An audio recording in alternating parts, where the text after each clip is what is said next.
पितृपक्ष अद्भुत पौराणिक कथा। महाभारत काल में युद्ध के समय जब दानवीर कर्ण की मृत्यु हुई तो उनके दान पुण्य के फलस्वरूप उन्हें स्वर्गलोक भेजा गया। वहां उनका खूब स्वागत सत्कार हुआ, लेकिन भोजन के समय उन्हें सोना चांदी और आभूषण परोसे गए।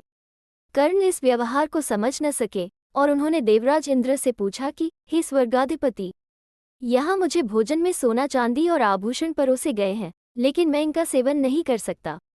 मेरे साथ इस व्यवहार का क्या कारण है? तब देवराज इंद्र ने उन्हें बताया कि हे कर्ण, आपने जीवन पर्यंत दान धर्म का पालन किया है और आपके जैसा दानी तीनों लोकों में कोई नहीं होगा।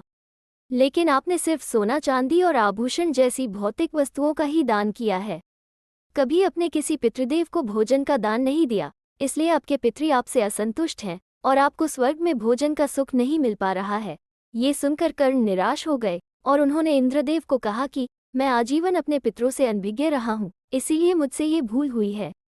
कृपया अब आप मुझे इसका उपाय बताइए। तब इंद्र ने कहा कि आपको अपने पुण्य कर्मों के कारण 16 दिनों का समय दिया जाता है।